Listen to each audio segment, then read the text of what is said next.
Hey everybody, and Tony here with a review of Umberto Giordano's Fedora, which I saw at the Kungliga Operan. The conductor was Tobias Ringborg, the production was done by Christoph Loy, the sets, costumes, and masks were done by Herbert Murawa, the dramaturgy was handled by Thomas Jonik, the lights were handled by Olaf Vinta, and the video designers were done by Velour Film AB, composed of Hobby Jarne and Emil Gotthard. I mainly knew Fedora through the very famous tenor aria A Morte Vieta, sung by Count Loris Ipanov, and this has become a staple for many a tenor in terms of his recitals, and I mainly knew the composer Umberto Giordano through his most famous work, Andrea, with Fedora being his second most famous. The basic plot of Fedora goes like this. Princess Fedora Romanov is betrothed to Count Vladimir Alexandreyevich, until one day she finds out through a police inspector, Gretsch, that he has been murdered via gunshot, and she finds out that the culprit was Count Loris Ipanov, who is a nihilist. She swears revenge. Act 2 takes place in Paris during a party involving Countess Olga Sukharev and Dusserier, and we even encounter Loris Ipanov, and he even confesses his love to Fedora. He even admits that yes, he was the one who killed off Count Vladimir Alexandreyevich, because not only was he unfaithful to his beloved fiancée Fedora, but because he also had an affair with another woman. Thus, he had to defend her honor. Therefore, Fedora and Loris become lovers and settle in Switzerland until one fateful day, through a telegram read by Dusserier, does Loris realize that his own brother, Valeriano, has been arrested, and their old mother has died of not only shock, but also of a broken heart because of what has been happening. He puts all the blame on Fedora, and Fedora, feeling very guilty of all of these tragic consequences, takes poison, which was concealed in Alexandreyevich's crucifix, dies in Loris's arms, and the opera ends miserably ever after. So this is basically the usual formula found within any Verismo opera. Lots of melodrama, lots of build-up, and just a lot of heat and passion. And here's something really interesting. Did you know that Victorien Sardou, who also penned Tosca, also penned the play Fedora? That's quite interesting. In fact, in terms of the two different heroines, there are some vocal similarities, which I will talk about when I talk about the singing. But first, my thoughts on the production. Since this is a production done by Christoph Loy, you'll expect a very minimalistic set, but nonetheless very gorgeous, with great emphasis placed on character relationships and character developments. It does its role really well, and what's also quite gorgeous about this production is its use of something quite filmic in having certain characters go through certain motions like you would see in any old film, and it uses the principle of show, don't tell.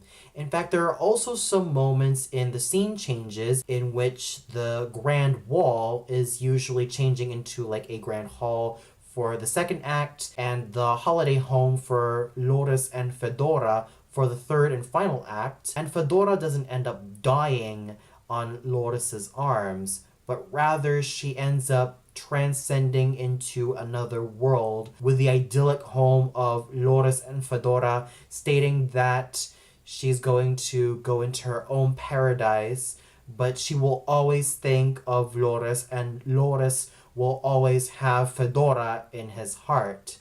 So there are a lot of interesting elements found in this production, as we expected from a mind like Christoph Loy.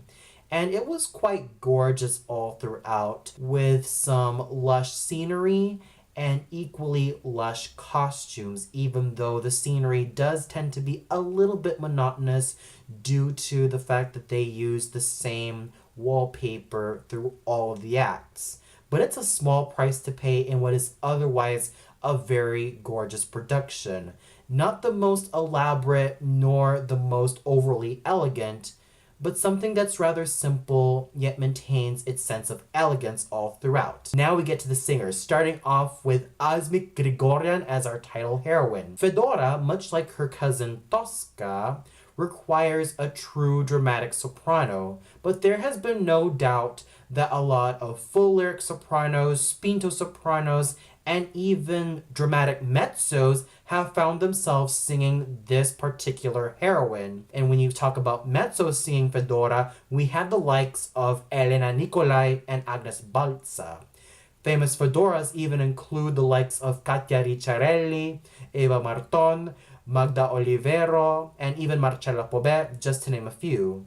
And most of these sopranos are either full lyric sopranos, spinto sopranos, and at times dramatic sopranos and high dramatic mezzos.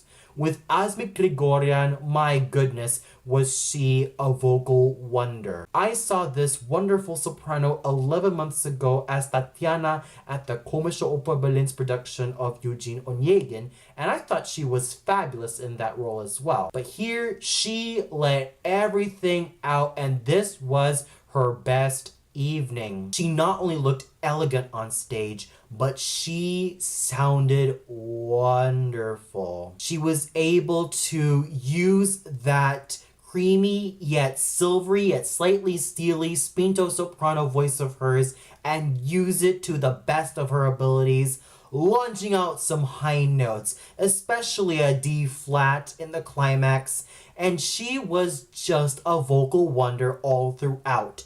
She showed no signs of tiring. She showed loads and loads of endurance, and she was a very elegant figure on stage, helped with her creamy, silvery, yet steely spinto soprano voice, which was so agile, so mellifluous, and really versatile throughout all the registers. In fact, she was at her absolute best when she sang all of her high notes, and it also helps that she was a very involving actress.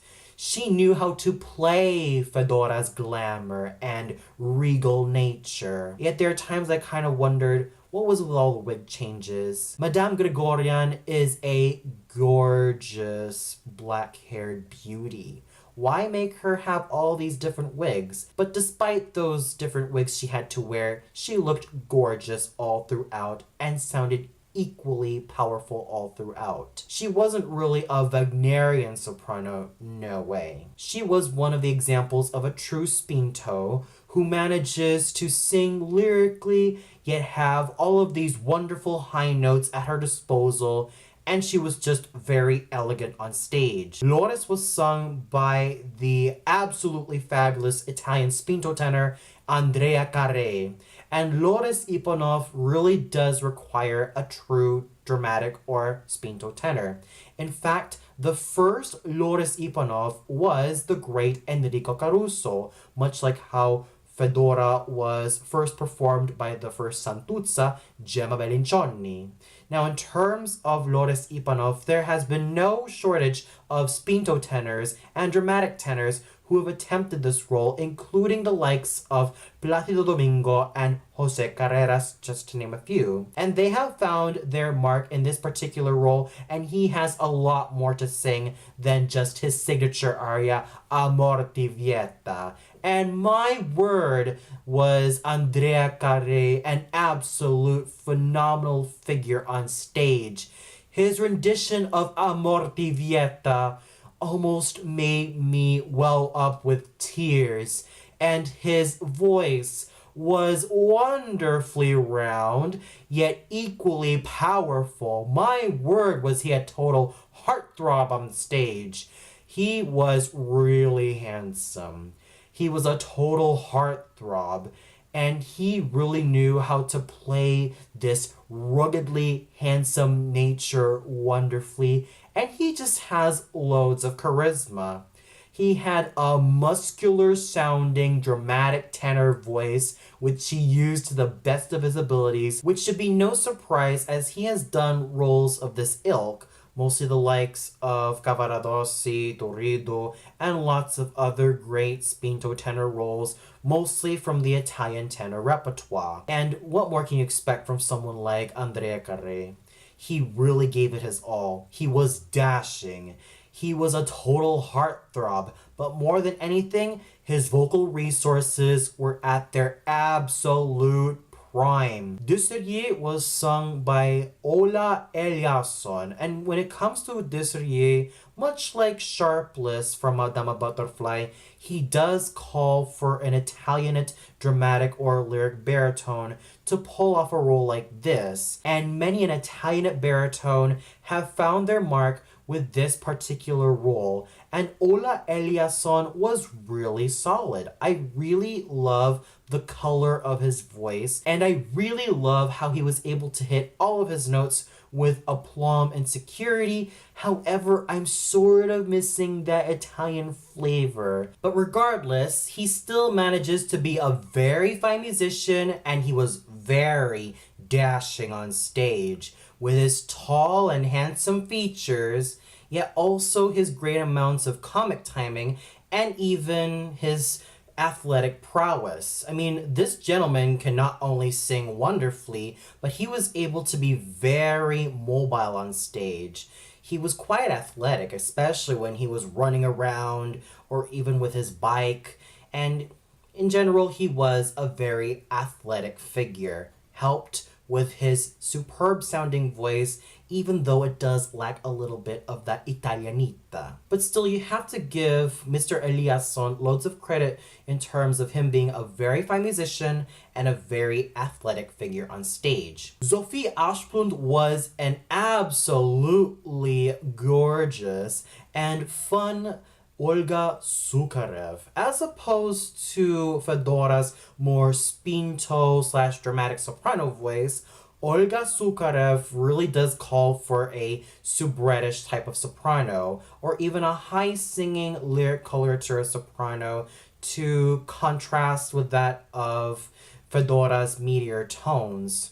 And the one person who I could definitely think of who stole the show as Fedora in the past was Jeanette Scavotti, who was a very well-known lyric coloratura soprano and has made her career all throughout Europe.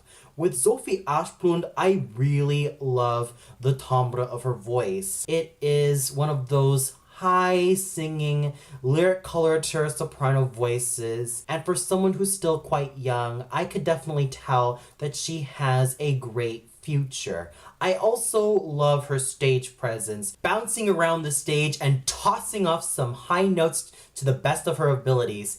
In fact, I definitely see a future for Miss Asplund in roles like Zerbinetta, Fiaccarmilli, Olympia, and even the soprano Rosina from Il Barbiere di Siviglia. And we even had some phenomenal singing done by the smaller characters, including Christian Flor's handsomely sung Gretsch, Johanna Rudström's sweet Dimitri, Niklas Björling Regart's handsomely sung Désiré, Gustav Agren's gorgeous Rouvel, Jon Erik Elleby's handsome Cirillo, and of course, the grand Jens Persson as a fine Borok. And we even had some really good singing from Arvid Woos, who sang the role of the shepherd boy. So overall, there was definitely a lot of exceptional singing from the main characters, secondary characters, and the smaller roles. And I also have to give loads of kudos to Martin Viren, who was a superb pianist, playing the role of Bolesław Lacinski. And the conducting done by Maestro Tobias Ringborg was very well done, as he really paid close attention to the text and everyone went together. So overall, this was definitely a wonderful time that I had with Fedora, with exceptional singers, great conducting, and a very fine production. For those of you who have seen this production of Fedora, what did you guys think of it? Did you guys love this production? Was there a singer who stood out to you the most? Did you feel kind of indifferent about the production and some of the singers? Comment below and let me know. Well, that's all for now. Be sure to tune in tomorrow for my album review of Hänsel and Gretel, starring Anna Moffo and Helen Donna. So until then, good night, everybody.